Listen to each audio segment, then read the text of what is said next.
Okay, do I go first this time? Okay. I think you do.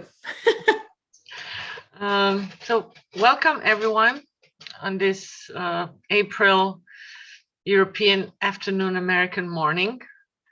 I'm emphasizing on April because, at least in my country, April is known as being the unpredictable month. Weather unpredictable, from very warm and sunny to rain and snow today.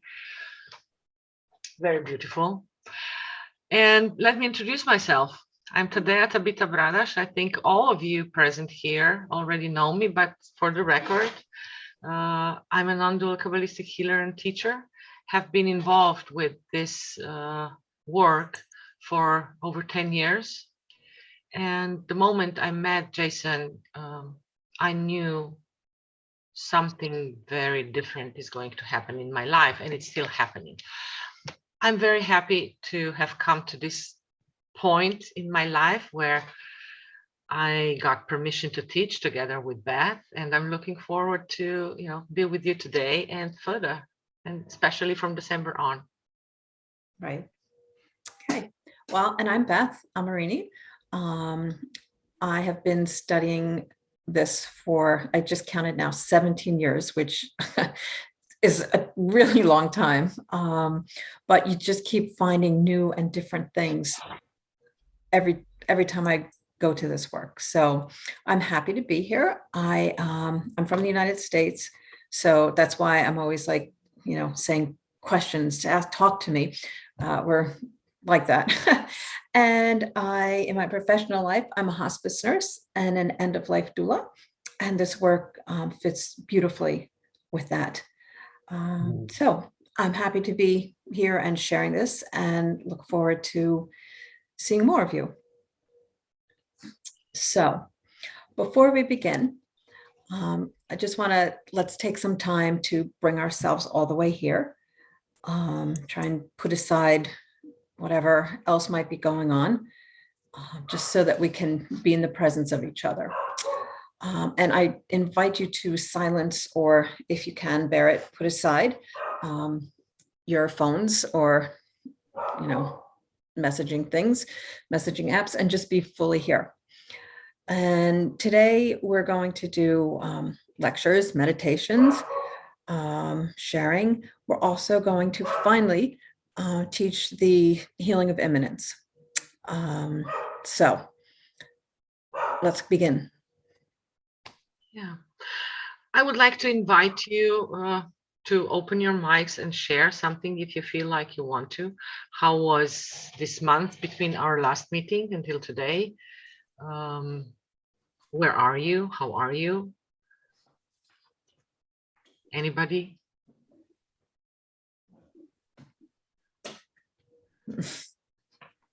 No? I can, if you can hear me.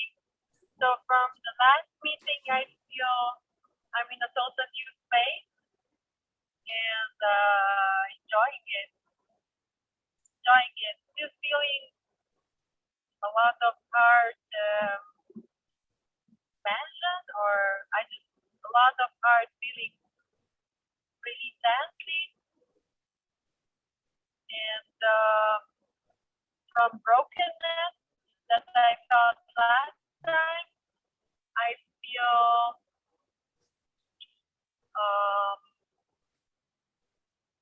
relief. Yeah. Good. I feel very grateful. Yeah, this is all that can happen at the same time. Like Brina said, heart opening, expansion, brokenness, release, everything's here. That's one of the qualities of non-dual space, of non-dual consciousness. Everything is allowed to exist. Anyone else? Sure, I'll go. I'm Irma, and I'm in the US on the East Coast. Happy to be here. It's been a busy month, and the work just keeps deepening. It just keeps getting deeper and deeper, which is wonderful and amazing and sometimes difficult. Mhm. All of the above. So happy to be here. Thanks. Thank you, Irma, also for reminding us that the work never ends, and it gets easier, but also has difficult moments. And that's also one aspect of being fully present, being here with everything that we are. Yeah. One more, maybe?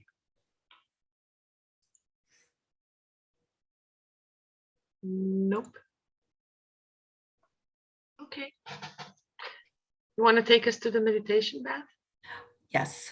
So as we've done before, we'll do this inviting everything in meditation. So you can close your eyes or leave them open if you're driving, and just get comfortable, relax a little, and silently be just with your breathing for a few minutes.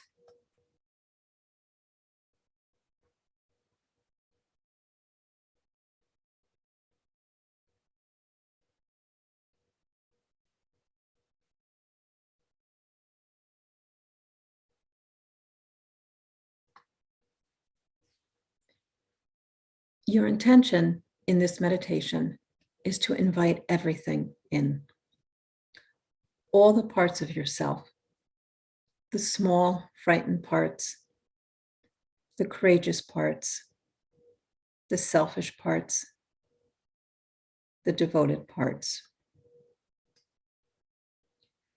Say to yourself, you, the selfish one, come in, be here. You, the one who forgets to be kind to yourself, come in, be here. You, the one who remembers God from time to time, please come in.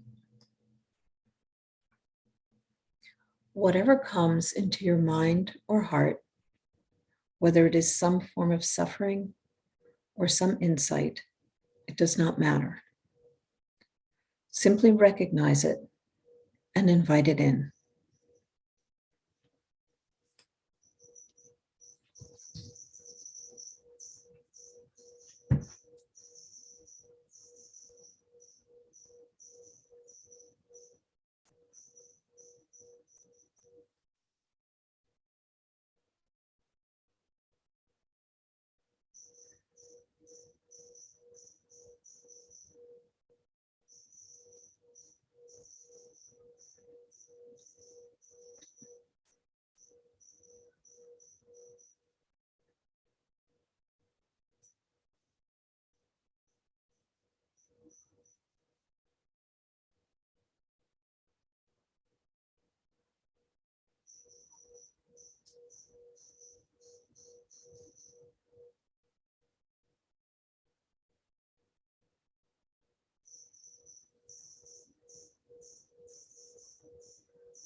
Now, gently bring yourself back to the room.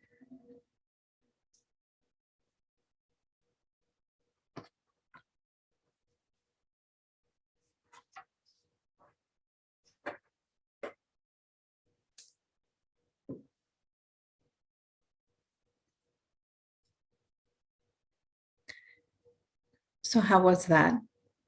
What are you feeling or thinking from this?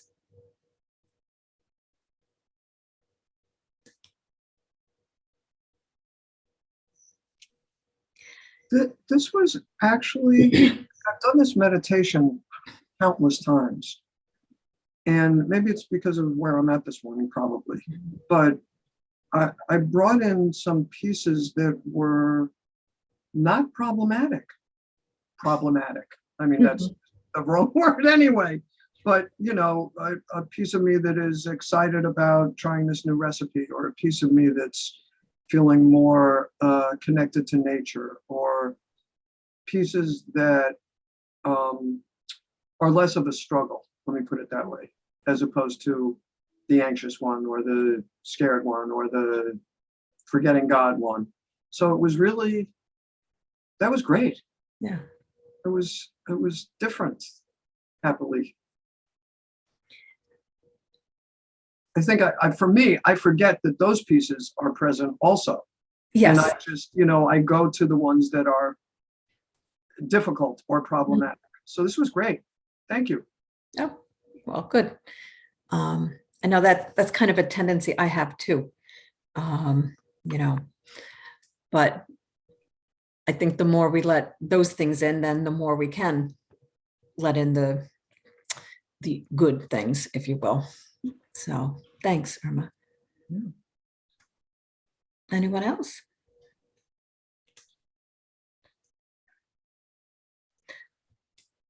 I will go. I have done this meditation also several times, and with similar experiences as Irma, but today something totally different happened.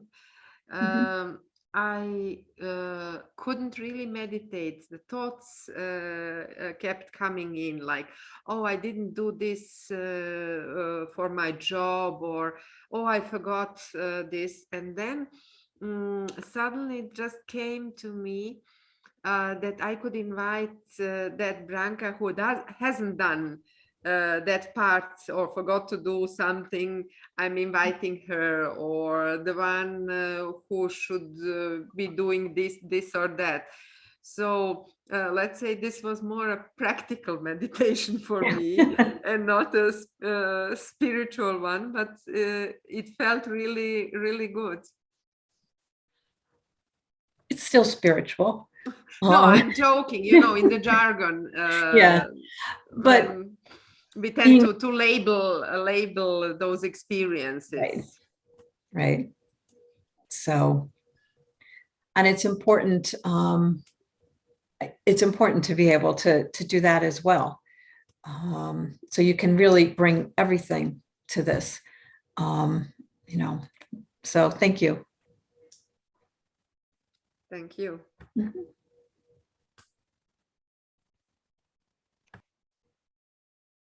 Okay. Well, then we'll move on. Okay. Oh, wait, I'm sorry, Charles. Did you want to say something? Oh my God. Okay. No. Go, please tell us. Yes. I wanted to ask a question. Oh, okay. How do we explain to people that they have different parts? It's sorry? okay with me. The idea that we have different parts is kind of a natural for me, but sometimes helping other people to understand that we have different parts is something which I find difficulty conveying. I was looking for some ideas.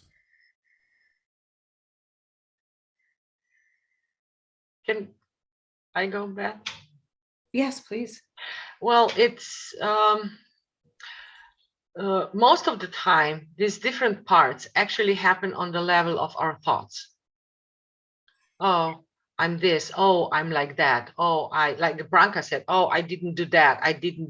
I forgot to do that. So that's actually where we start with inviting all our parts in. It's not that it's like, obviously they're not physically separated, but it's more on the level of our thoughts. When we think of who we are, how we are not, how we should be, how we should not be. And these are the parts that we are inviting in. Okay. Yeah. I sometimes in my personal practice also invite, oh, you, the one that I don't know yet, that exists, come in. Mhm. Yeah. Okay, thank you. You're welcome. I have to allow the confused part of myself and Charles. I thought you said, how do we explain to people that we're on different paths? So clearly, that's why I was looking so blank. Thank you, Tadeja. Yeah, you're welcome. So, are you ready for one more piece before Beth takes us to the healing of immanence? Just raise your hand if you're ready. Because if you're not ready, we'll just stop.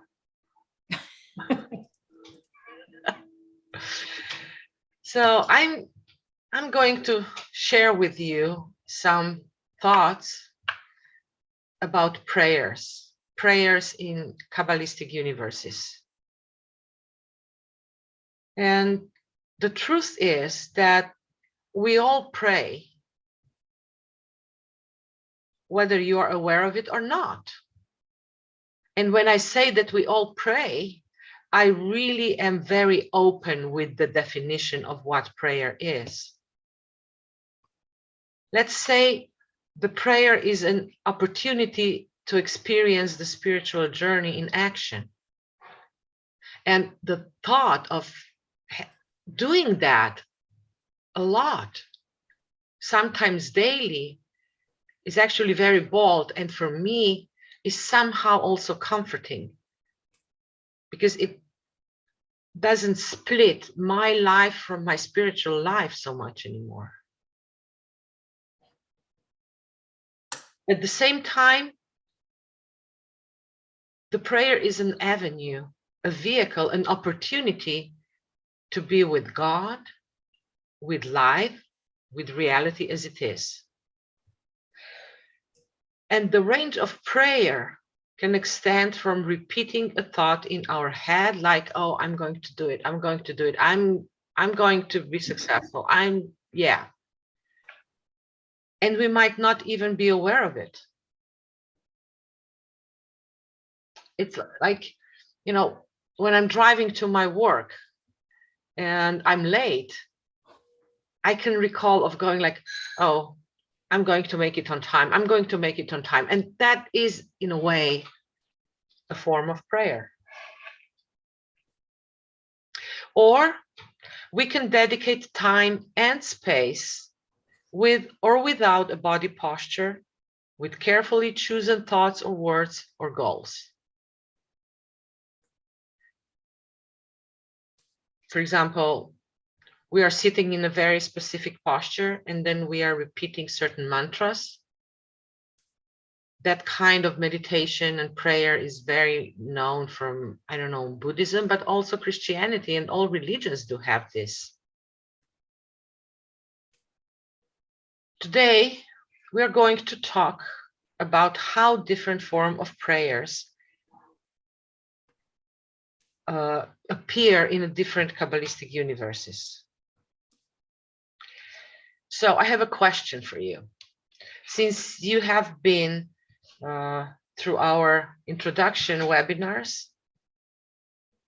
you have been present when I and Beth were lecturing about Kabbalistic universes. So my question is, what do you think, how does a prayer look like in Asiya?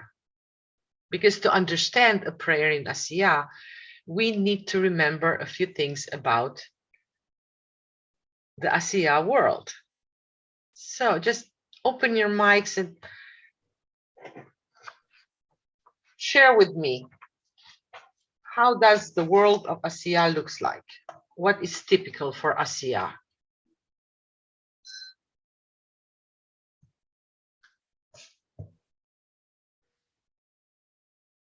Anybody?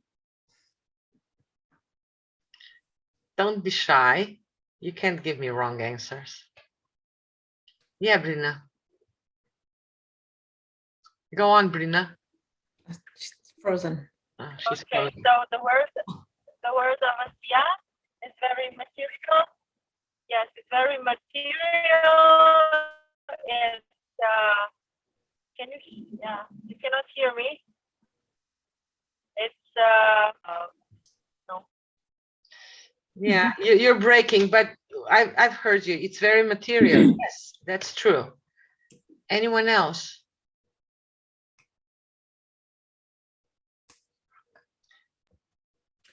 When I think of a prayer, what first pops on my mind is that traditionally people are asking God to give them something or to help them with something. So similar as Brina said, it's very materialistic. But then I always now, as I started learning the non-dualistic Kabbalistic healing, I always remember what you told us, that there are no two worlds, one with God and the other one without God. And this is actually the prayer where we are still split, and we think that we are missing something. So this is a sort of a state where God is not present, or God is not giving us something, and we have to do something in order to get it. Yes. Beautiful. Anyone else? What is typical for the world of Asiya? Because that will help us to understand the prayer in Asiya, which Branka already, made a step into that territory. There is a very little space for understanding, and it's a very short circuit of, when you don't think when you do something, you just do it, and then you go forward, you move forward. Yeah. Yeah.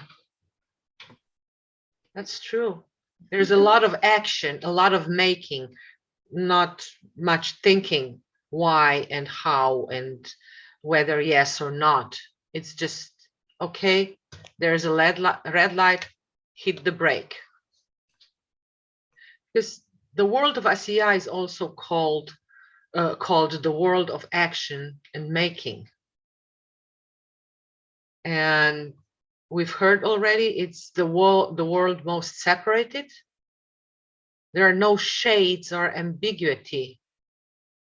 All is very firmly something or its opposite. And opposites are very clearly defined. For a problem, we always have a solution in the Asiya. There's no inquiry about the problem, just searching for the solution. And in Asiya, we either work very hard to make sense of what is going on, or we are very much on the side of denying what is going on. There's no space in between. And these basic functions of the Asiya world are going to take us into understanding of how the prayer in Asiya looks like. When somebody is praying in Asiya consciousness, they're only suffering, and their only work to do is try to make sense out of this suffering. Asiya prayer that mostly has only one goal. It tries to rescue us from life's suffering. We have no tolerance for suffering in Asiya consciousness. And typical for Asiya prayer is also bargaining with the God. In a way like, oh God, I will do everything, just, take away this pain. And we tend to promise and Yeah. Asiatic prayers are also, most of the time, not personal. They include some form of repeating praying routine with the underlying thought, consciousness, or conscious or unconscious. For example, if I pray hard, if I please God with my prayers, I will be saved. And when I say that prayers in Asiya most of the time are not very personal, is, yeah, of course we include ourselves, but there's a distance. There's a distance between us and God, and there's also a distance between us and us. It's like we expect so much for something to happen to rescue us that we forget a lot of times what's really happening with us. Asiatic prayers have specific time dedicated for praying. For example, in most of religious practices, you pray at dawn, you pray at, I don't know, before lunch, you pray at this hour, you pray at that hour, you pray every day, you pray once a week. And sometimes even a place is dedicated. For example, in Islamic tradition, you have to have this rug, and it has to look very specific. In Catholic prayer, most of the time you go on your knees. It's not okay if you just stand somewhere, or so this is very defined in Asiatic prayer. Also in Asiatic prayer, the way how you pray and the way how you follow the rules is sometimes more important than your actual real deep involvement. I'm not saying this is wrong or bad. A lot of people find deep comfort in doing that, and it can be very helpful, but it is very different from praying in Yetzirah. And in order to understand the prayers of Yetzirah, I have two questions. One is, how do you feel with me talking about Asiatic prayer? Just a word or two. I'm okay, I'm shocked, I don't agree. Well, the first term or word which popped on my mind is tradition. Traditionally, we tend to do all those things, and our parents and grandparents did it, and in the churches in our country, they do it the same way. It's somehow expected that we do it in that way. Yes. Yeah. And yeah, Charles, go on. A sense of being about form, and without intending to be judgmental, there's a sense of superficiality about it too. Yeah. Yes, that's true. Sometimes Asiatic prayer can be very superficial, but that doesn't decrease the intensity of the sensation and involvement that someone can have in that rituality and tradition of that kind of prayer. It's just we are targeting different level. Okay, so to understand the prayer in Yetzirah, let us look again what the world of Yetzirah looks like. Can you tell me what's typical for Yetziratic consciousness?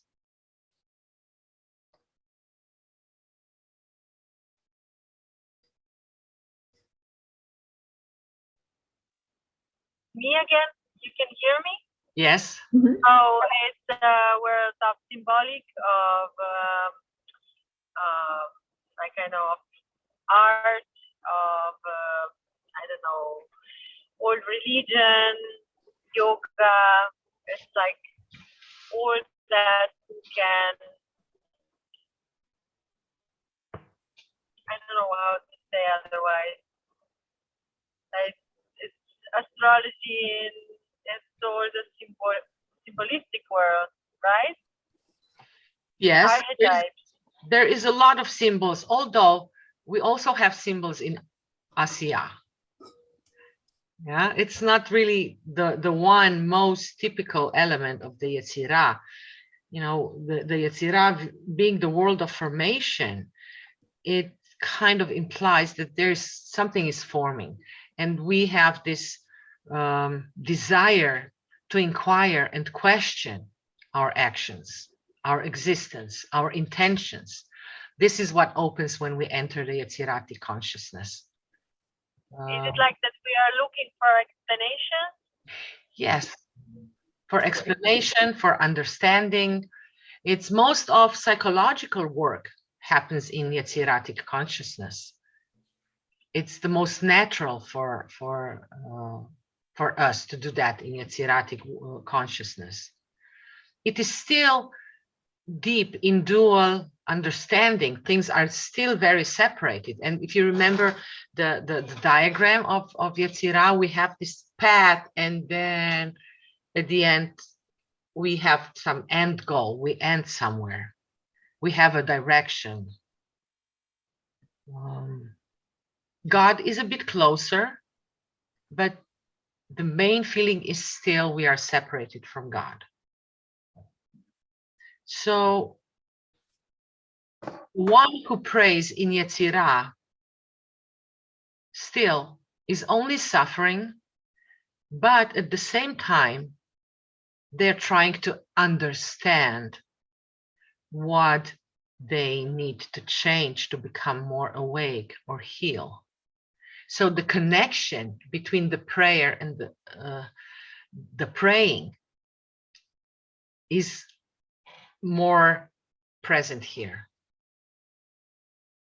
It's the God and the prayer, the praying person are a little closer.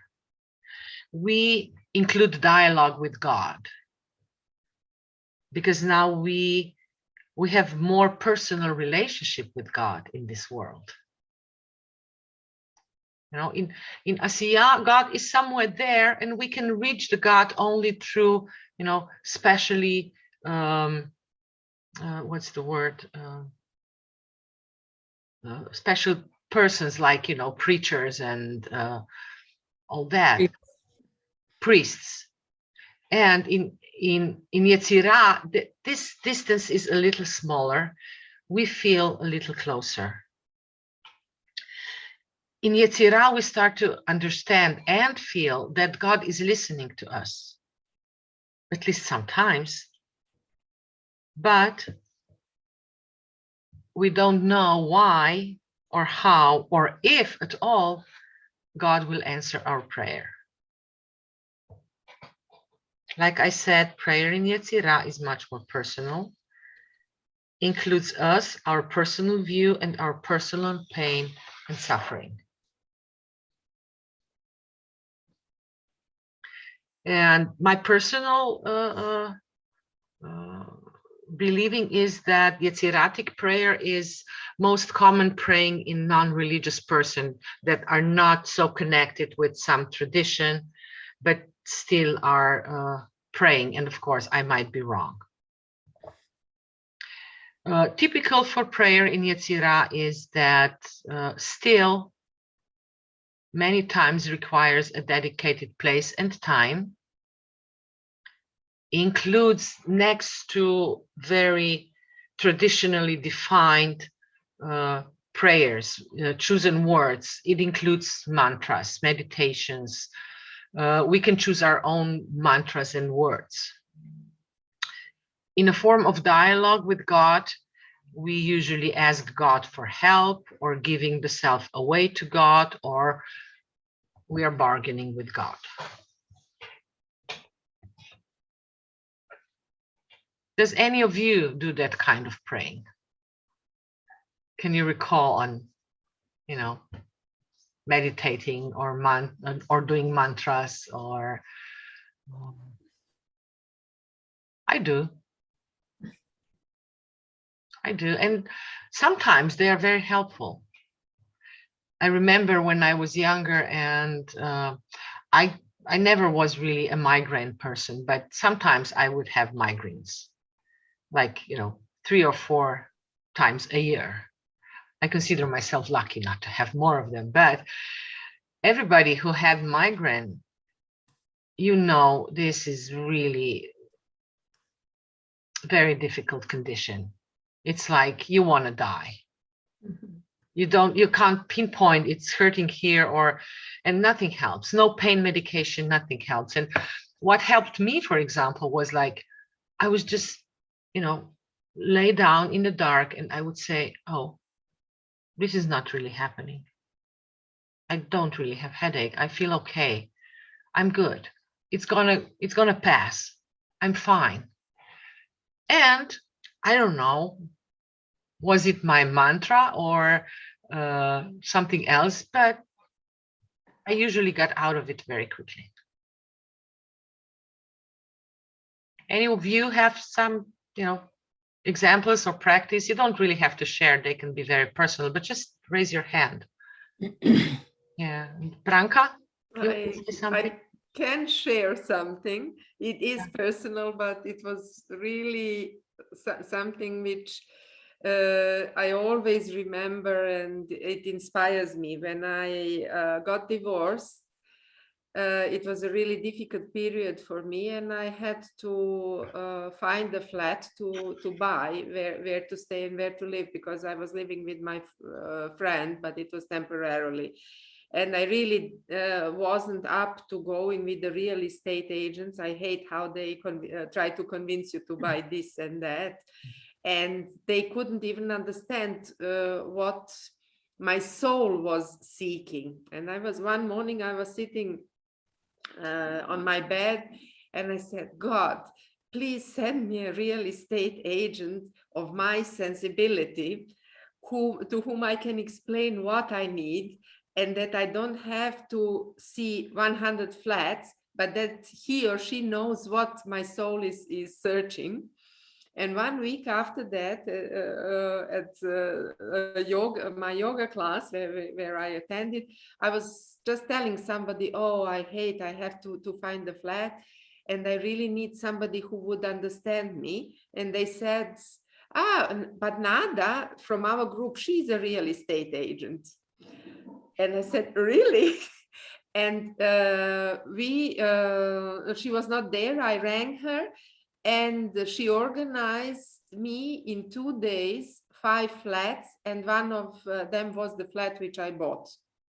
So it was perfect. And all the time we were talking about spirituality, about homeopathy, etc. So we were not even engaging in the subject of buying flats or the quality of flat, etc., etc. So it was so amazing, but I was, you know, at my rock bottom at that time. Yeah, that sometimes helps. Being at the rock bottom, we stop complicating. But you've mentioned something very, very important, Branka, which is no matter whether we pray from the Asiatic, Yetziratic, or as we'll see later, Briatic consciousness, something changes in us. Something makes an invisible connection that wasn't there before. And I believe that this is why we sometimes pray very naturally and we don't think of it as a prayer. But I'd like to go on into the prayer in Bria. And before we continue, can you share with me whether you remember something? What's typical for the Bria universe, for Briatic consciousness? 1 or 2 words.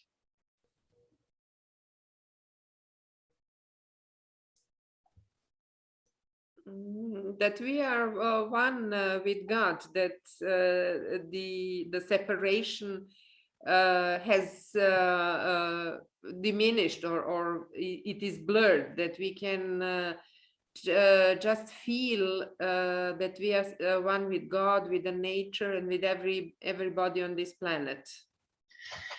Yeah, it's not exactly true. We are still separated, but those separations don't define us. We understand that everything co-arises together. Being one with God, I mean, we are always one with God. There is no other way to be. But what the Briatic consciousness brings in is that we are not defined with our separation only, and that the opposites don't really oppose each other anymore, like in other worlds. When they are against each other, it's like it's day or night. We understand that they co-create, co-arise together into something new. After all, the world of Bria, we also call the world of creation. And we are very close to God in this consciousness.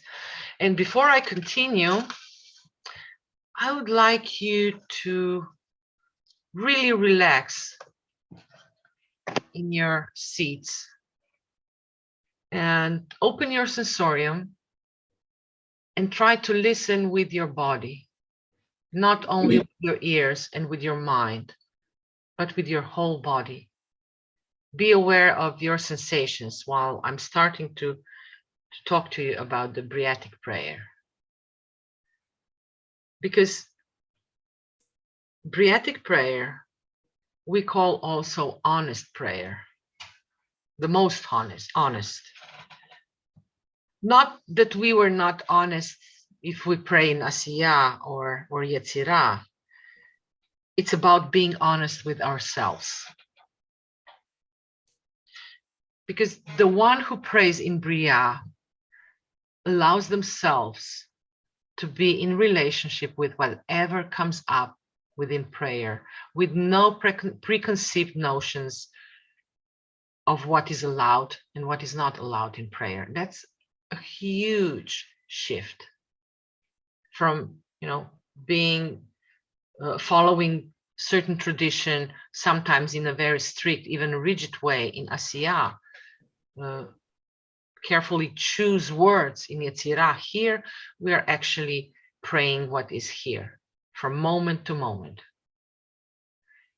Briatic prayer is the prayer of bringing yourself present to who you are, where you are, and with what is going on right here, right now. This is the prayer of the heart. Whatever concerns you in the moment, whatever enlightens you in the moment, is the content of your prayer. That is what I mean when I say we are praying from where we are. These are prayers who allows us to be who we already are. Because who we are and where we are is where we find God.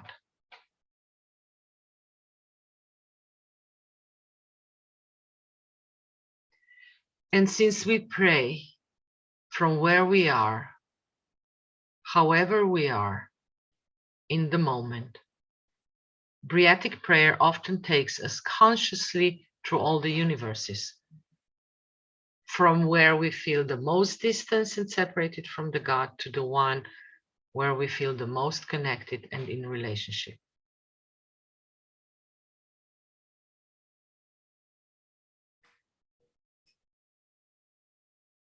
So how do you feel listening to that?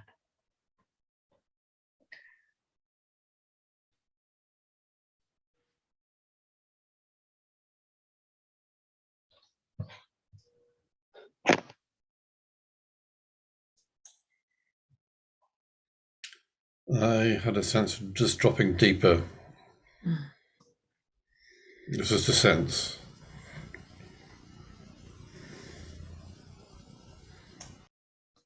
Yeah. Anyone else feels that? Dropping deeper to a new territory, a different one? Yeah.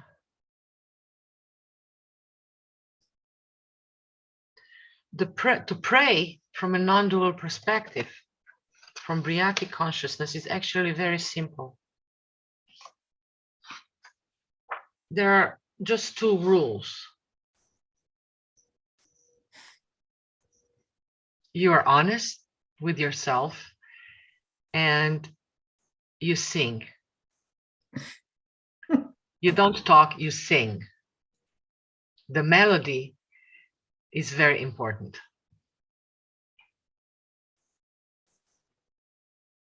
You're not trying to be anyone else or anyone in particular. You're not trying to reach some goal, to please the God or the priest that is, standing behind you and checking you. This is approach where everything is allowed to exist. And at the same time is an invitation to take full responsibility for our nature, for all our emotions, positive and negative. Because we all have fears of these emotions, especially negative. We don't allow them to be, we are trying to escape or change them. In Briatic prayer, we are singing them out loud. Yeah. We enter prayer with our intention to be honestly present and in relationship with ourselves, including our suffering.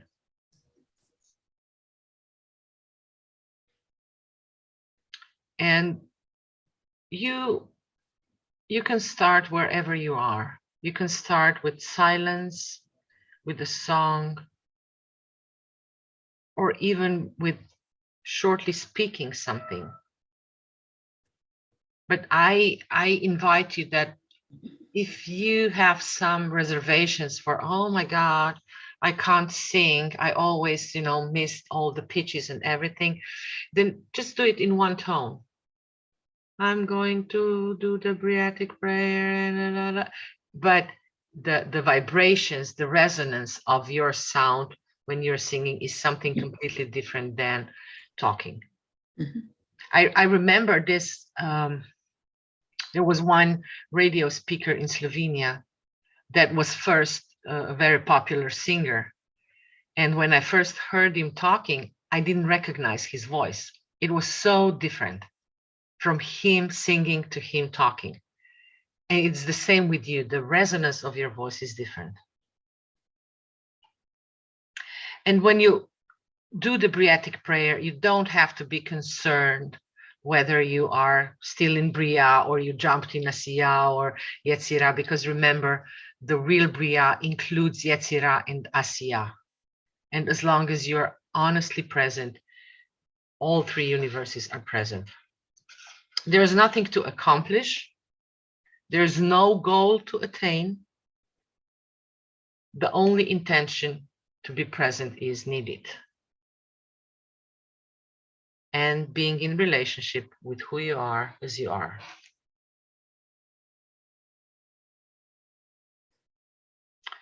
I wrote down here, revelation and transformation, if they occur, they happen naturally. It's not something that we are aiming for. Sometimes they happen, sometimes the release happens, sometimes it doesn't.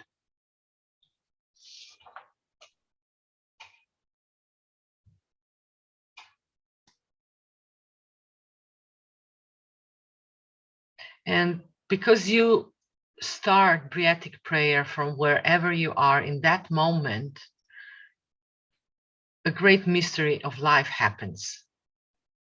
Because when we honestly start from the place where we truly are, we automatically connect with God.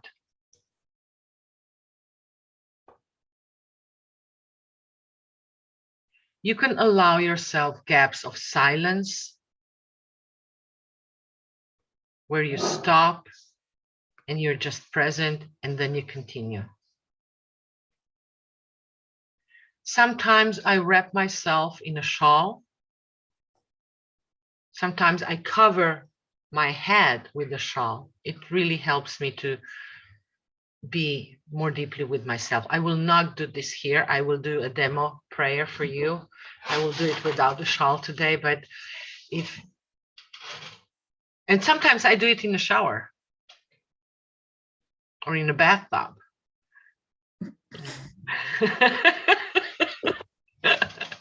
Or walking in the forest or in my car. There is no one rule that you need to follow except these two, sing and be honest with where you are, who you are, and how you are. So I'd like to do a demo first, and then there will be some time for questions, and then I will ask you to practice. Okay?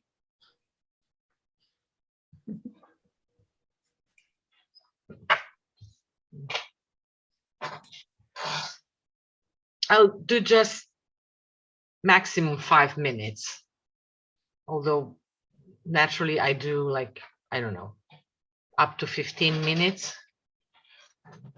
Some do it longer. For me, it's enough. Somehow after 15 minutes, I have nothing to say to myself anymore most of the time. So you can have your eyes closed, your eyes open. I do both.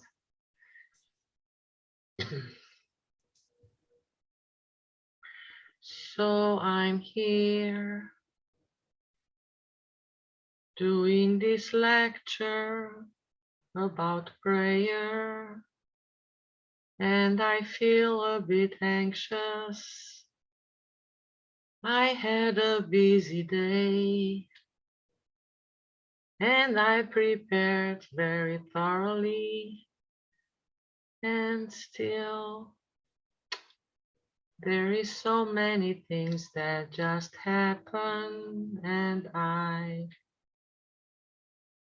hope I'll handle them.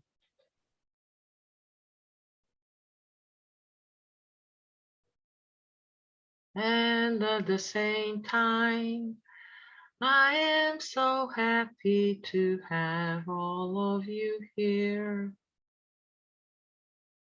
to be with you, especially Beth. I really love.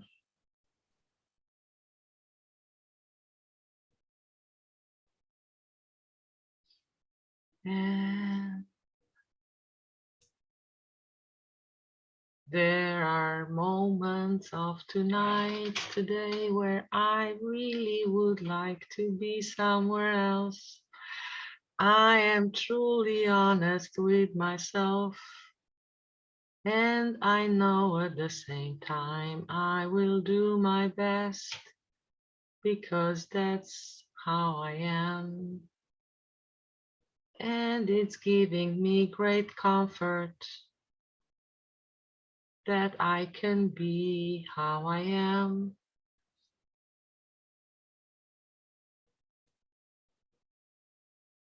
Ooh, and I love the sound of my voice, and I would just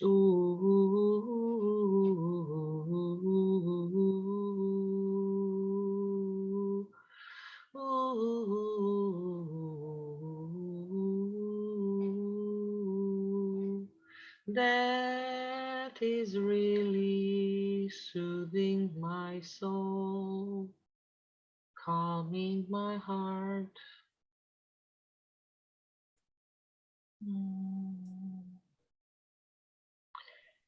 Helping me do this prayer in front of the world.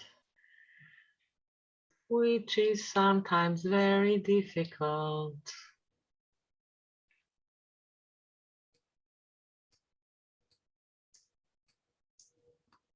Oh, yes. Oh, yes.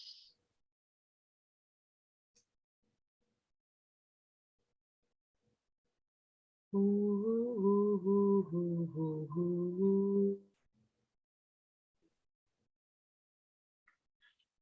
And at the same time, I am wondering why not more people is here.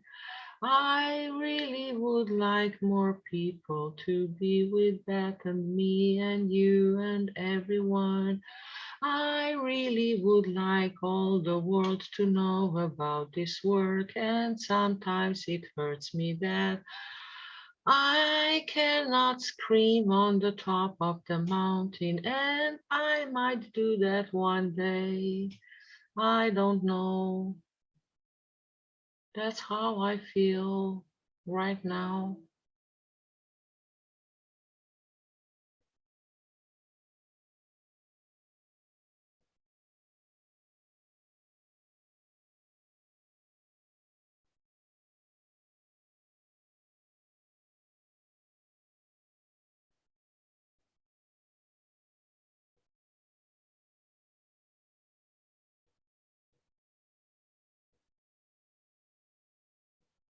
And I am always amazed by this prayer.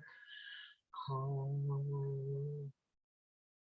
different it is from everything I know. And how it calms me down and helps me be with what I am. And helps me be with what I am with you. Ooh, ooh, ooh.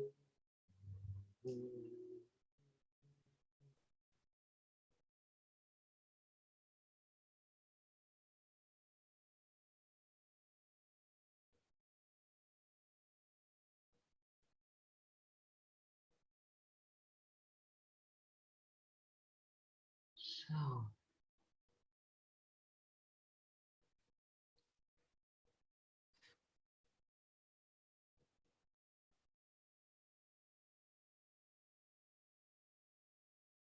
I wrote down here,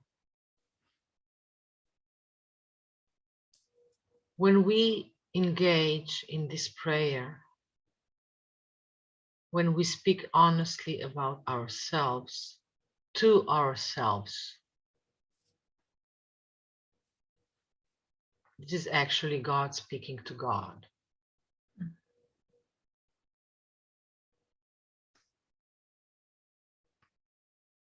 And it always really deeply touches me.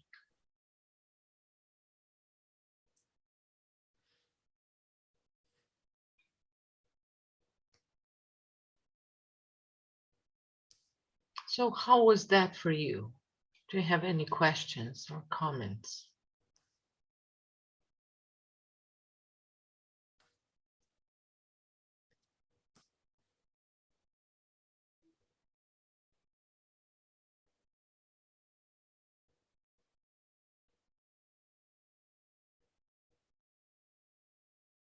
Yeah.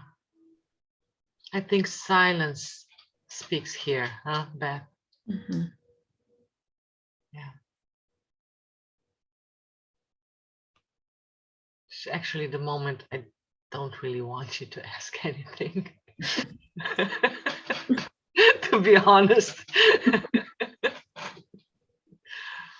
But I would like to keep this moment captured, and I would like to invite you to do a short practice.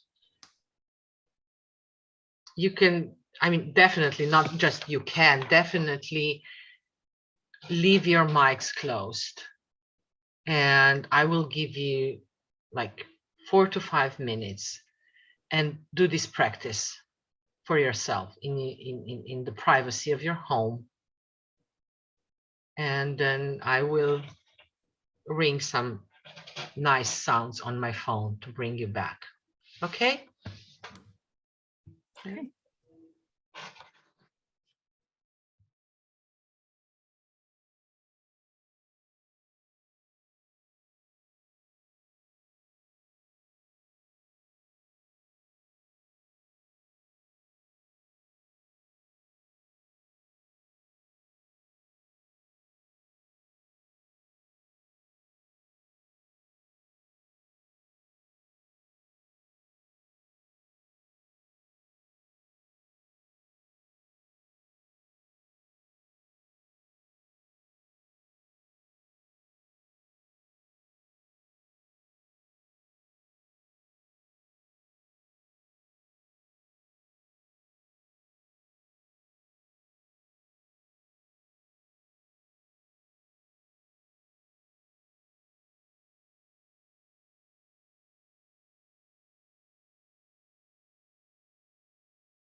bring yourself slowly back to this room.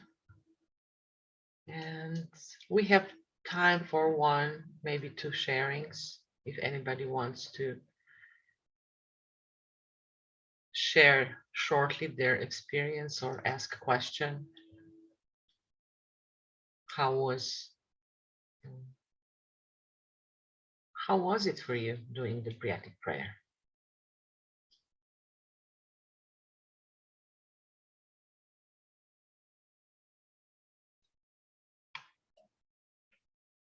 This is one of my favorite practices.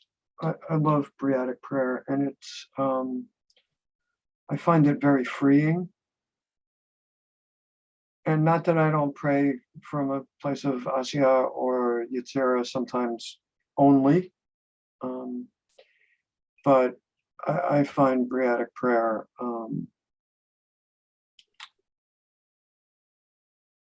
really beautiful and settling. Mm-hmm. And I think one of the things that I sometimes forget to do and have been reminded of is when I'm doing Briatic prayer is to also stop and listen and see if anything's coming back. Yes. Sometimes it does, sometimes not, but to also stop and listen. Yeah. Thank you, Irma. Anyone else wants to say a word or two? For some of you, this was the first time. Some of you have done this Briatic prayer with me already.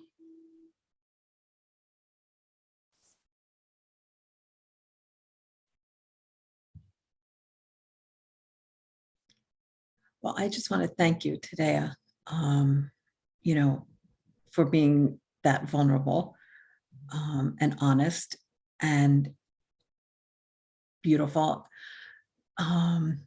And even just listening, I mean, I felt so moved. So Thank you. thank you.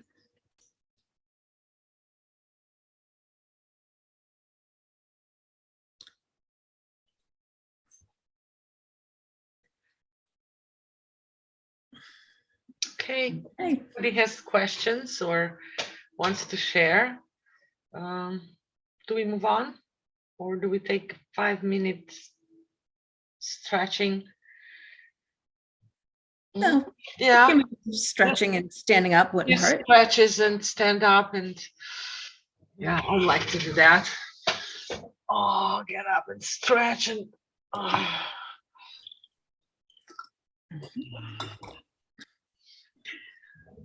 oh yeah, maybe yawn a little. That really helps.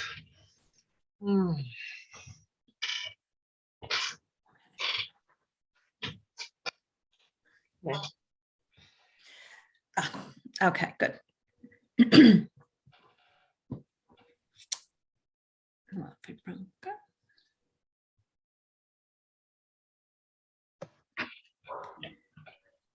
All right. Well, it's the moment you've all been waiting for. Although, wait, is Branka there? Yeah. Yeah? Yeah. Okay. So we've learned a few things, explored new concepts and ways of looking at ourselves and the world, and experienced some Bria. And now we're ready to learn one of the non-dual Kabbalistic healing created by Jason.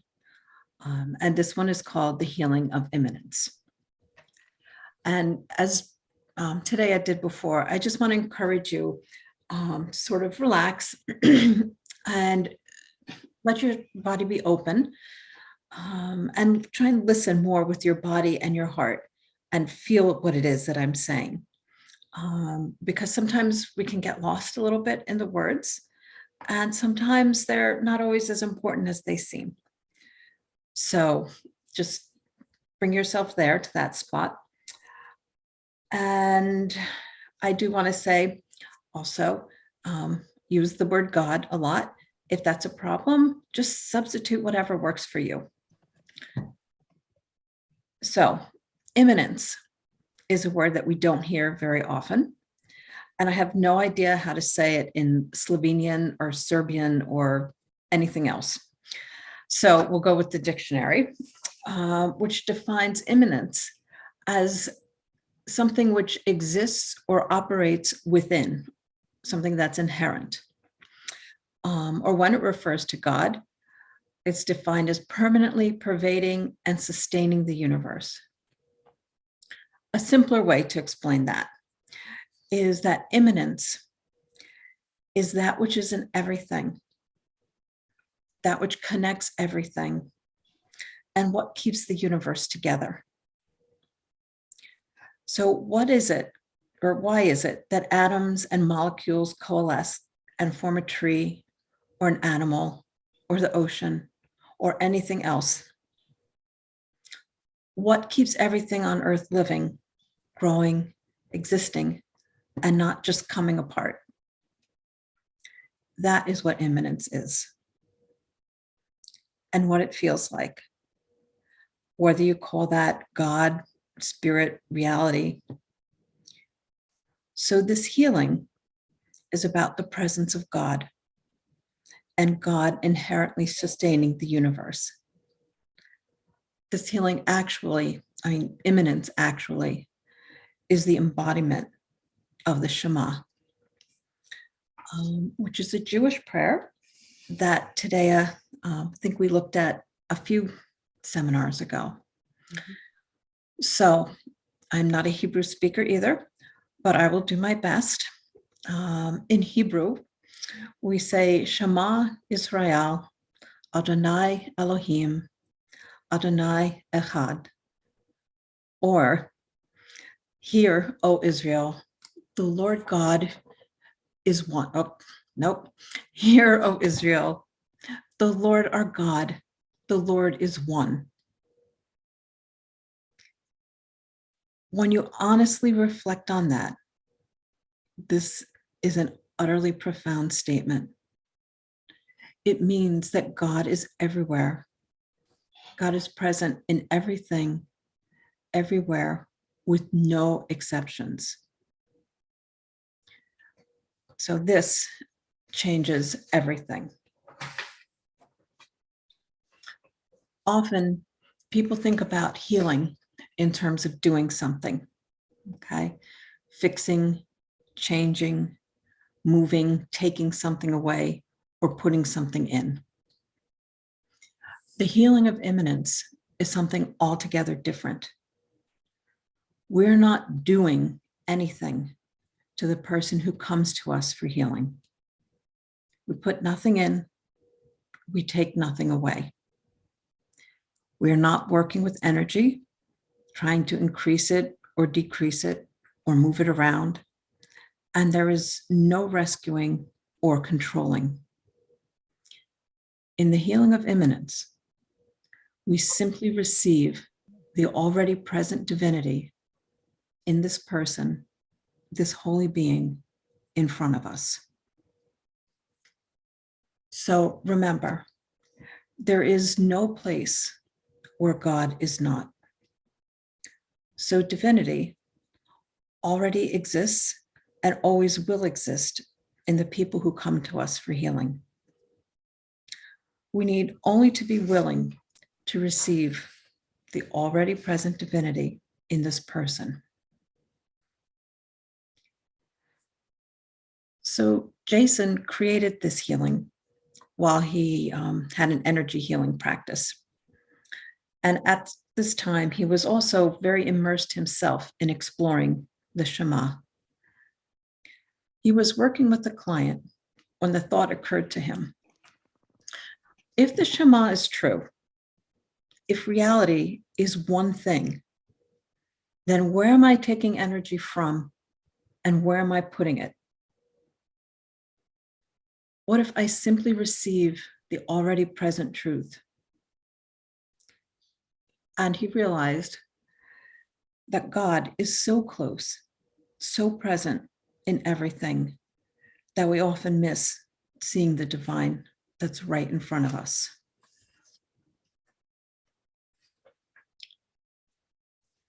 The healing of immanence is an experience of being in the non-dual state, which includes both oneness and separateness, meaning that during it, both the healer and the client are healed.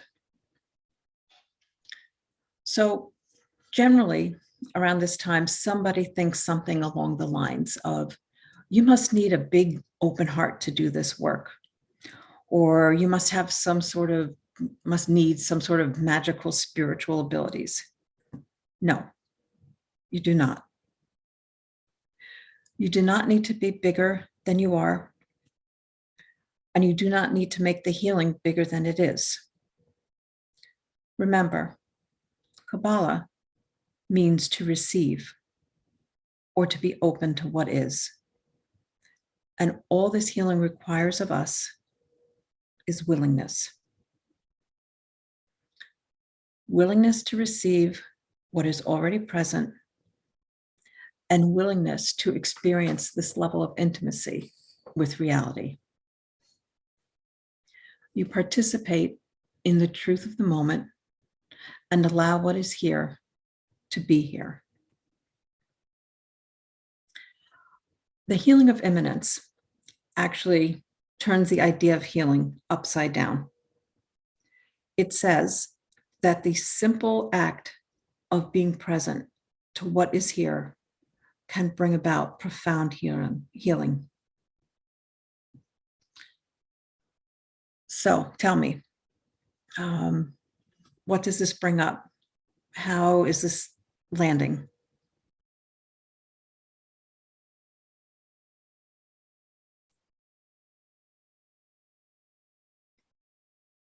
All right, easier question. What is present right now for you? And there's no wrong answers.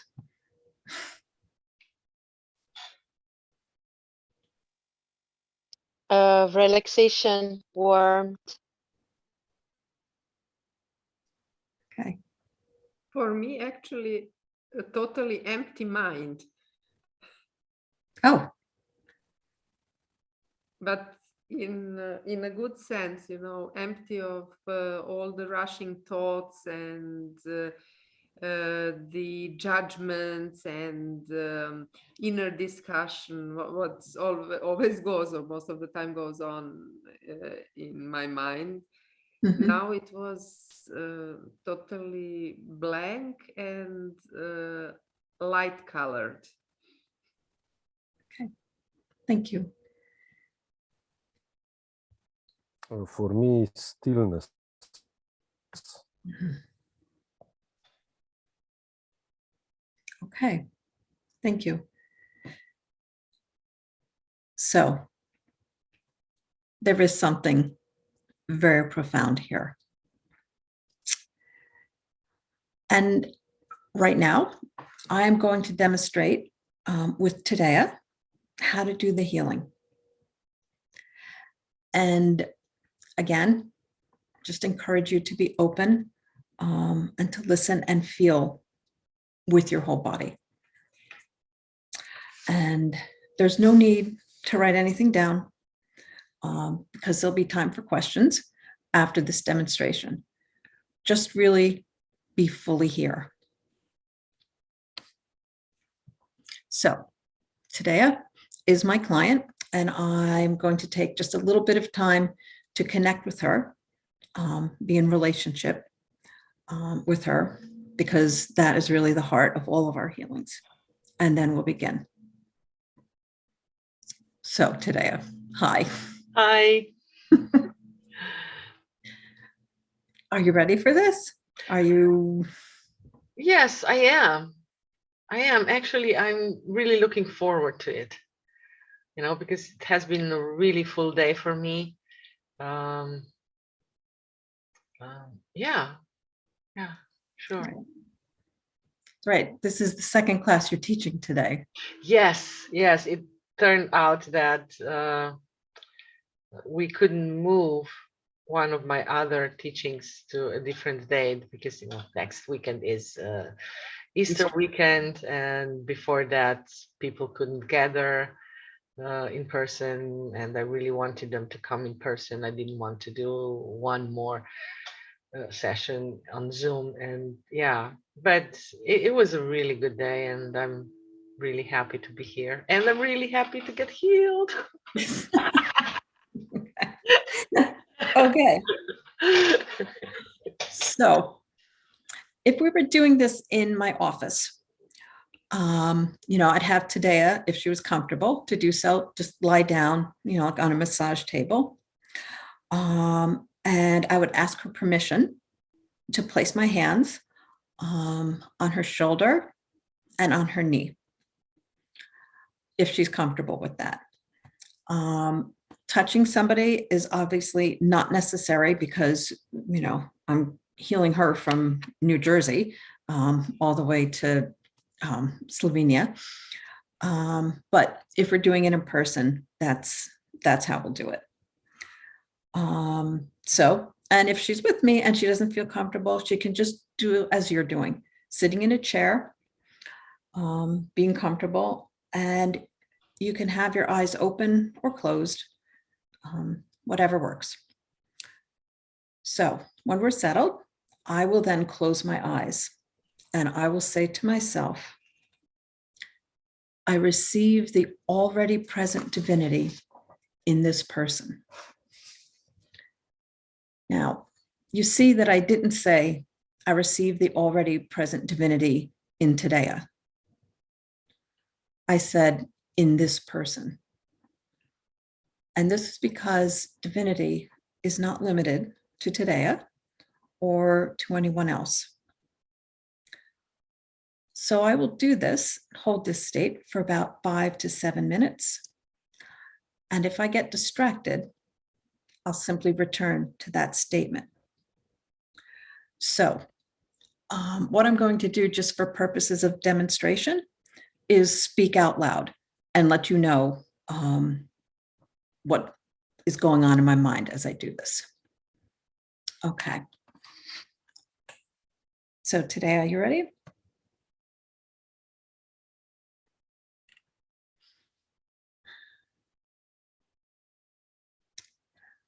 I receive the already present divinity in this person.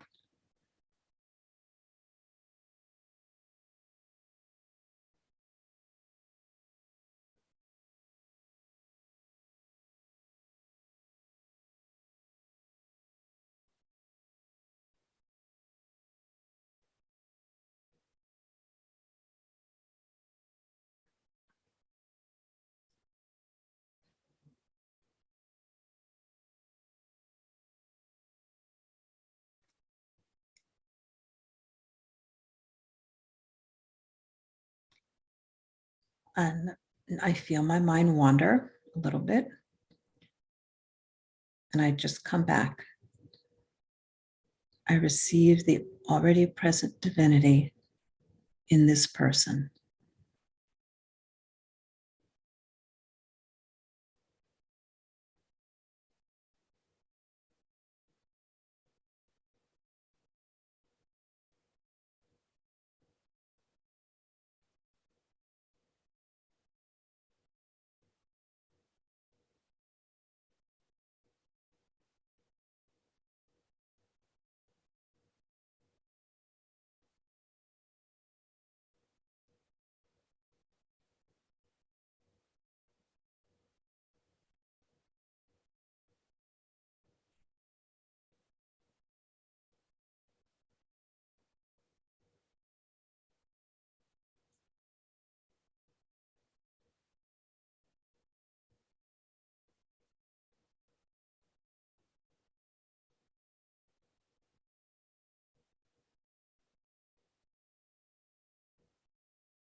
I find myself wondering what I'm going to cook for dinner tonight.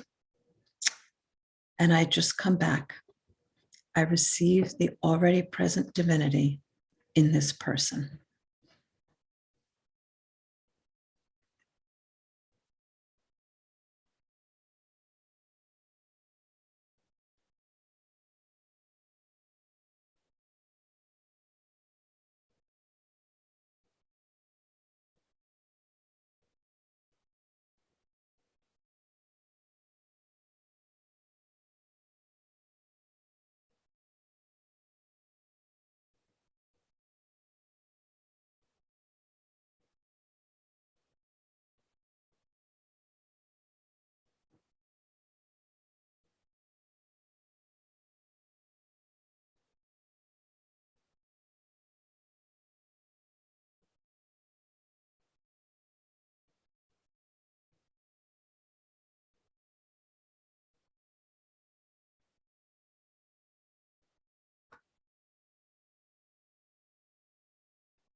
And just now, it feels as though I'm finished. And so I come back.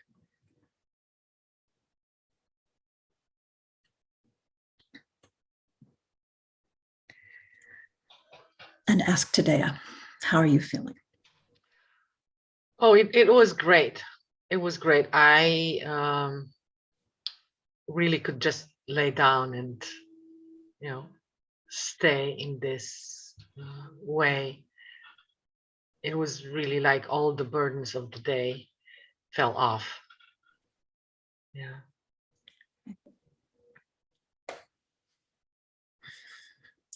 Okay. So tell me, what questions do you have? How is this feeling?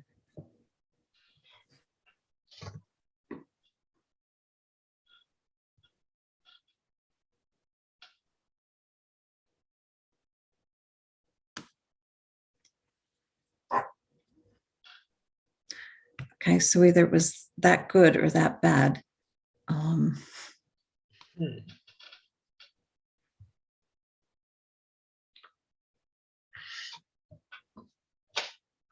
Do you want to try it first and then have questions? Or Branka, you opened your mic. Yes, I was just wondering, in real life, so if you treat a patient at your practice, do you speak out loudly, or everything is done in silence, and this was just for demonstration purposes? Yes. When you're with your client, you're silent. I just wanted to let you guys know, how it feels and how it's normal to sometimes wander. And even distant healing, you do it in silence. Yes. But what happens then with the client? Because the client's mind is also wandering. Do you have any instructions for the client, or he or she is free to do whatever comes? That's the best part about being a client, is that, yes, you are free to do whatever. And sometimes people, have all kinds of different responses. They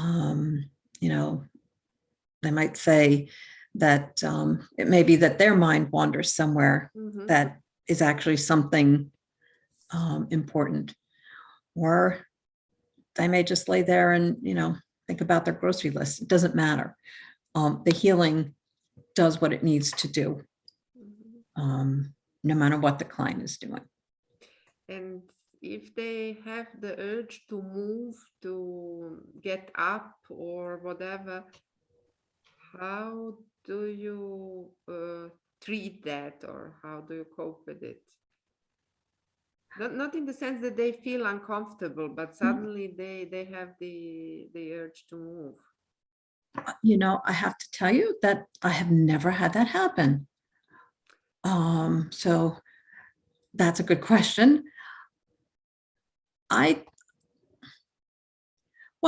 would think I would, Tadeja, you tell me what you would do, but I would let them do, I'm certainly not going to hold them down on my table. But it would be something worth discussing, Thanks. Yeah, definitely. It usually doesn't happen to me. I don't even remember if ever happened to me in this way. It would happen that people would get maybe upset after the healing. It's not always you get calmed down. It's not, also, this is not the goal of this healing, to calm the client down.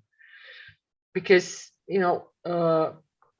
receiving the already present divinity in this person actually means we as a healers are present with everything that is here. And that can bring also some unpleasant emotions. And yeah, definitely I would talk with the client. What is that? It's also important to know that this is even though it may look very benign healing, it's not benign. It has an effect on both, on healer and the healee. Has a deep impact. Yeah, but that's what I would add. Yeah. Thank you. Yes, Charles. In your experience, how often do you find that the receiver is not aware at all of any internal change with any healings? Not just that particular one, but any NKH healing. I have had that happen often. And again, the goal of the healing is not to have the person feel any sort of way other than how they feel. So I don't look at it as like an indication that the healing didn't, work or anything like that. Sometimes things for a client would take a little longer to come to their surface, to come to their consciousness. But again, whether it does or not, the healing still does what it does. It still has an effect. It's a kind of a linear question, but just let me finish today, and then I'll let you, because I'd like to hear your response too. I've had quite a few NKH healings many years ago, and I was never aware at any level of any change at all, consciously or unconsciously. And I just wanted to know whether maybe I'm unusual. I trusted that something was happening, simply because I trusted the person doing it. Right. But in my lived experience, I never saw any change whatsoever. Can I answer? Yes. That? There's a couple of things here that need to be highlighted. One of them is that because I know, Charles, that you are an energy healer. You have gone through Brennan training. The level of work and also the impacting of the client is completely different. This is not an energy work. With energy work, you would get a lot more immediate reactions or responses because you are interacting with a lot more, a lot lower frequencies and that are closer to people. Also, in energy healing, many times a lot of emotions are present. Here, we are working actually on a much higher vibrations, on the vibrations of the pure consciousness. And like Beth said, sometimes it takes time for a person to realize that something had changed in their life. In my practice, and I'm seeing a lot of clients per week, only a few report back immediately that they had some energy or emotional sensation that they perceived as change or shift happen. The most that I received as a feedback, if any, is some like I don't know what's going on, feeling that something might be different, like you said, trusting that something has been shifting, but can't really grab it or point it with the finger. So that is very common reaction. I remember in the training, I had some very strong emotional reactions with the different healing, but that is because that territory was really connected with very deep trauma with me. Mhm. The one that I never really touched before suddenly opened. But that's very unusual. That's very unusual. Also, in my practice, someone with that constitution and presenting complaint, I would never do that healing. But in the training, we were all in the same thing, and I had a lot of help. But it's very unusual to have strong emotion reactions.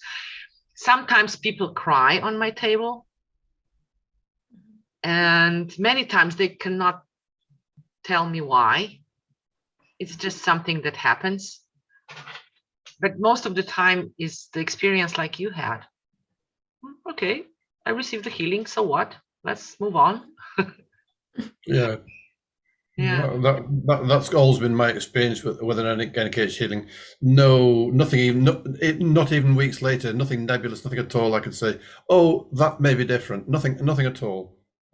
But just to go back to the energy healing, I never felt anything during energy healing apart from relaxation.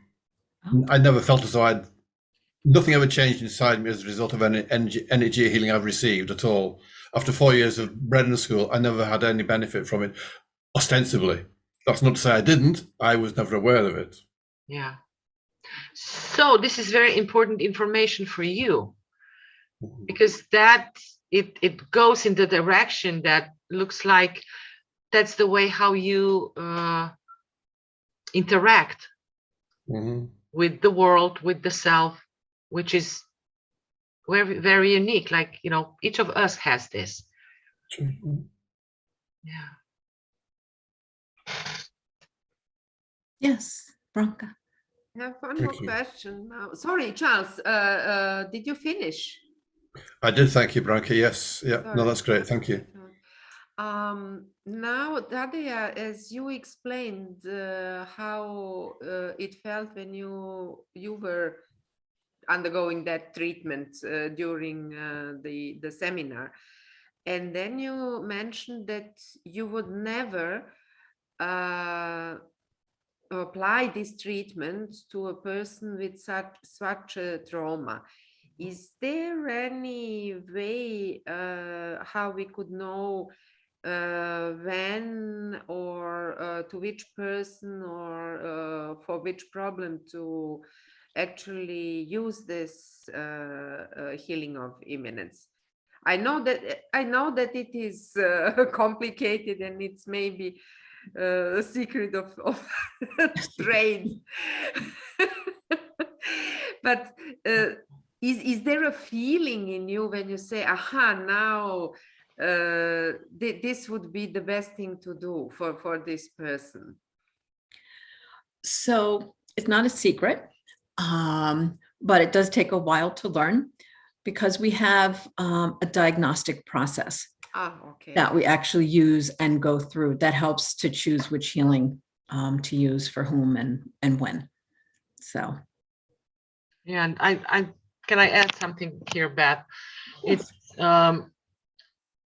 couple of things. Definitely don't try to do this healing to anyone in attempts to save them from their pain or suffering or problems that they are going through right now, because that is not how it works.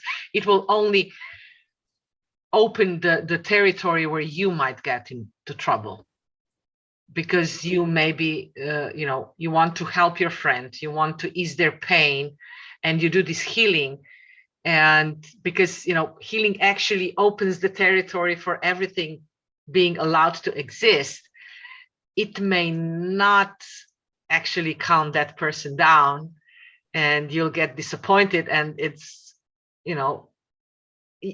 your intention behind why you want to do the healing to someone is as important as the healing itself. And like Beth said, this is one of the things that we learn in the 4-year process. And it's the art of diagnostic process. But Jason published this healing in his book, so it's somebody can buy his book, read it, and then do this healing to someone. And it's not that you can do any harm. It's just, it's how the world and the non-duality works. It's like, if you have some ideas and intentions and that you are not aware, this healing might bring them up. Mm-hmm. And that sometimes can be unpleasant. I got it. I got it. So at least I know when not. Yeah, that's a And lot. that's a lot. Yes. Yeah. Thank you.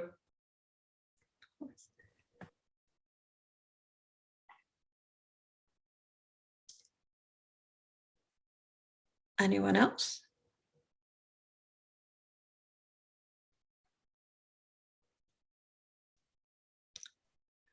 Okay. So who's ready to try this?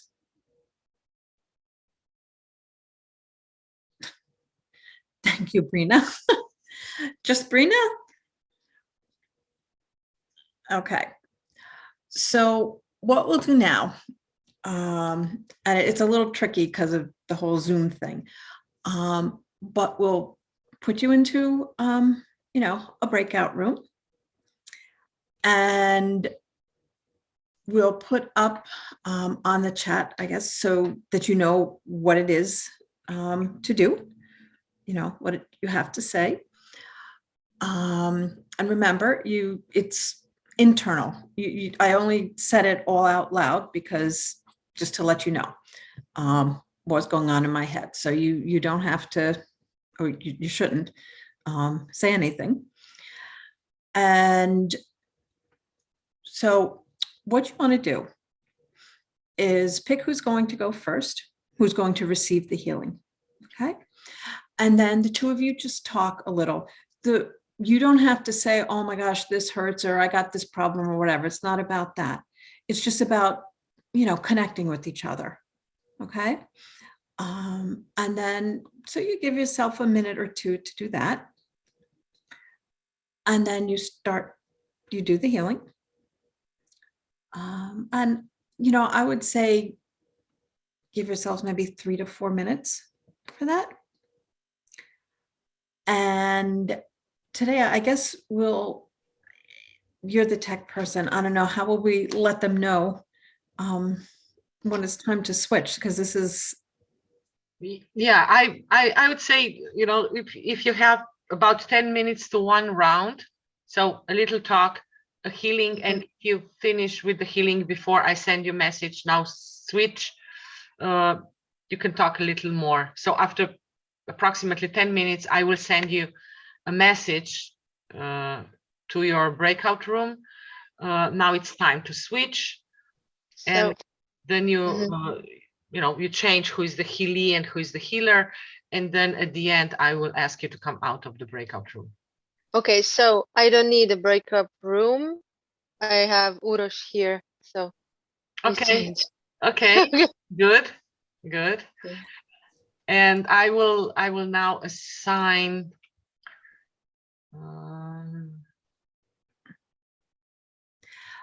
I just want to ask, Ivana, are you there? Are you? Yes, I'm Okay. here. I'm very sleepy during this whole webinar. I feel very warm, and I'm in a bed, so I'm here, but I'm I don't know, like I have some treatment with myself. Okay.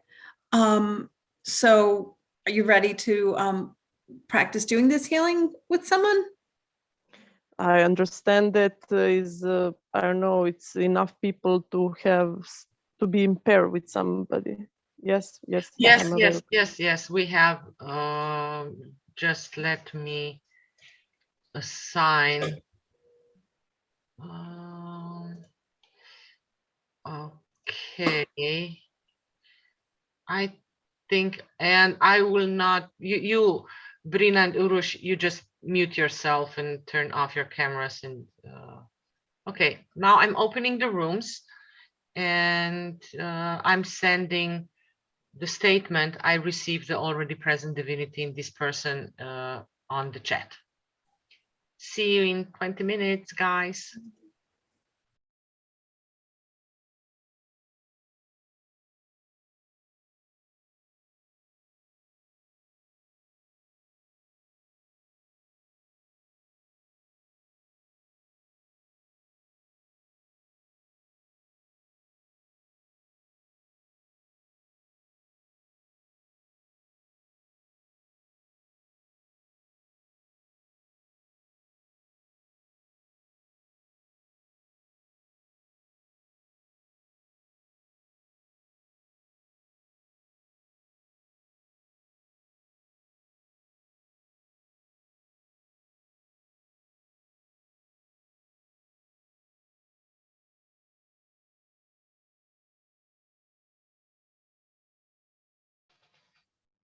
Hey, are we all back? Yeah, I think we are all back.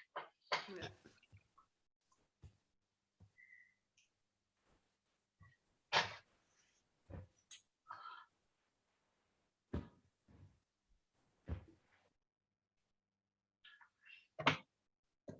Beth?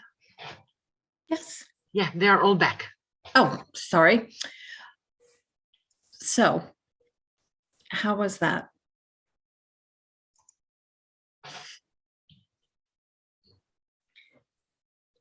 Did anyone have a difficult time? No. No. For me, it was great, very relaxing. Okay. I felt warmth at the end. I was like a fire in the upper body. Mm-hmm. And the whole time my body was waving like small waves. Okay. Yeah, pleasant. Good feeling. Thanks. Mm-hmm. Okay. Branka? How? Well, it has almost been said everything what I have experienced as well.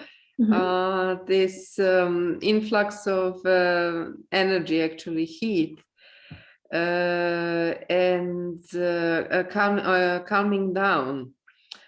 Even though the energy level was high, it's a little bit contradictory, but that was the feeling. Okay. And refreshed. We have had a weather change here. There was a storm, and I had a slight headache, and now I feel refreshed. It's almost gone. Yeah. Okay.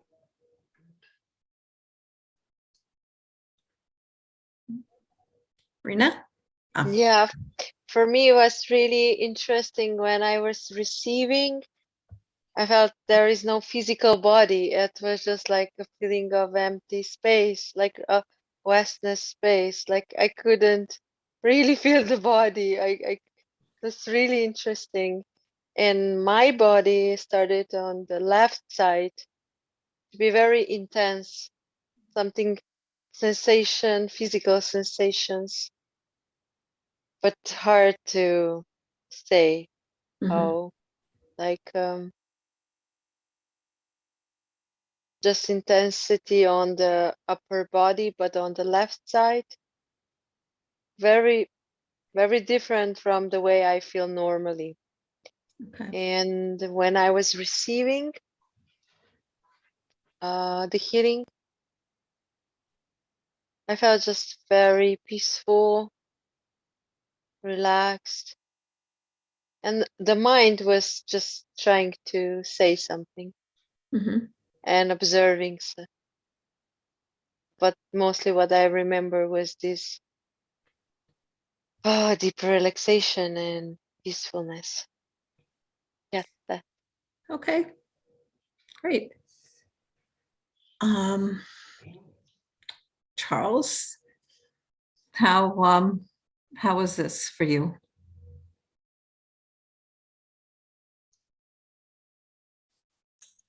I don't know. Oh, okay. Good. It just was.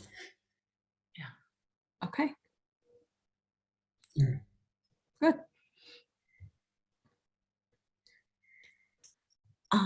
Ivana? Oh, I'm not sleepy anymore. Some kind of Branka wake me up. Actually, I'm still very warm. When I received, I feel very hot. But when I give, I don't know, I just feel my body in that situation. Not many sensations, just that. Good. So actually, I really enjoy, and maybe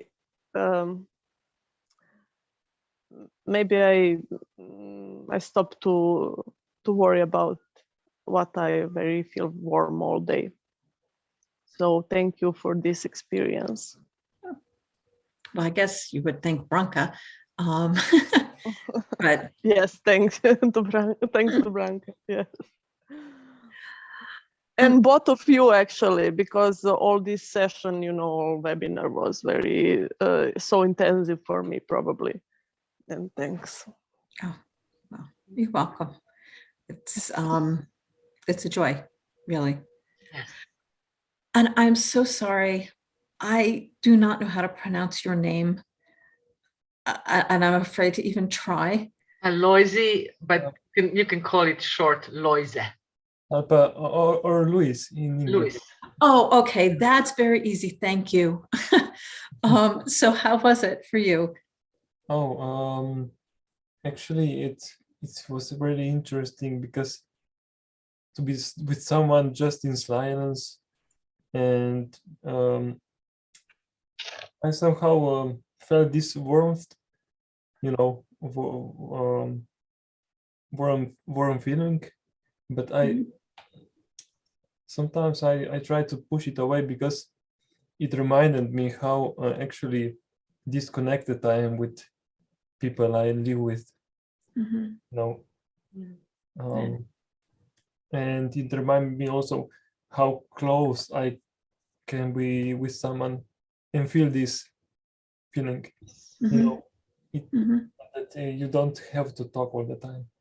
Right. Be more intimate with someone. So yes, that's why I try to push it away because I'm not used to this so much. Yeah. Yes. Yeah, and it can be intense or over what. Yeah, it's definitely like a level of intimacy that we often don't experience. So yeah, it makes sense to feel that way. So, well, Tadeja.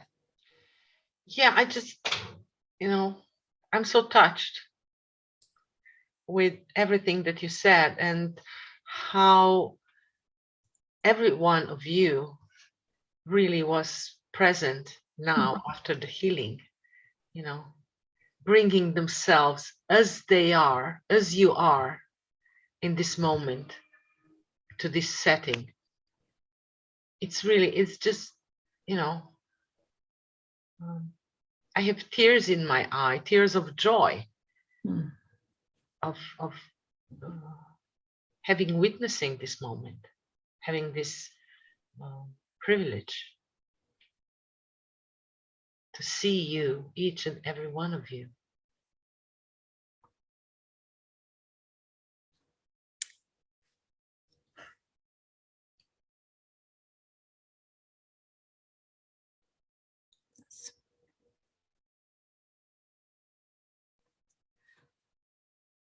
So that's a little hint of what the 4-year training has and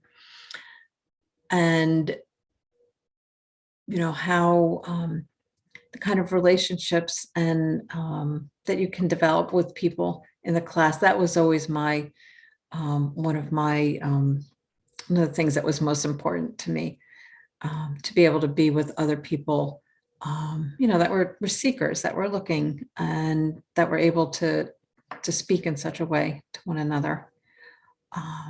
So I don't know if you guys have any questions about that, about what the, how the 4-year class operates. We'll be happy to answer any of those. And it can happen now, or we are planning to do more of, opportunities to interact with you, also in a different way. And I also would like to share at this place, because you've opened this territory, Beth. When I came to my basic training, one of the things that I thought about myself is that I'm handling life pretty good. I mean, not everything's perfect, but I have life in my hands, like, I can navigate and everything. And one of the things that I discovered was that I was actually afraid of the people. I discovered that in the first year, I was running out of the class regularly. But in the 4 years, something changed. And what changed was I was able to be with people in very deep, intimate. I mean, I was okay with people before, but not, like Beth said, on that deep, intimate level. That is what I was running away. I was not used to it because of my background and my upbringing and everything. But in 4 years, I started to like it. I started to like being with people in this intimate way. And I still do. And I'm still learning the depths of it. And I'm very grateful. I'm grateful to Jason to, brought this work to us, to put it into the words and techniques and curriculum that is accessible to basically just everyone. And I'm grateful that I have gone through deeper training so that I can bring this work to people further, and that I'm here with Beth, who's an amazing person that I really love, and that I can be here with you. And part of me doesn't know what I need to do to bring you to this training. I know it's not for some of you. I understand that some of you may believe it's too soon, or you have already done so many things, you are tired of doing more. But take the opportunity. Fill in the inquiry form. It's totally what's the word here, Beth? Well, it's not a commitment. It's not a commitment. It's not a commitment. It's an opportunity to meet Beth and me in one-on-one or one-on-two, where we can go and talk through everything. I can assure you that the interview with us can be a healing itself. So take this opportunity.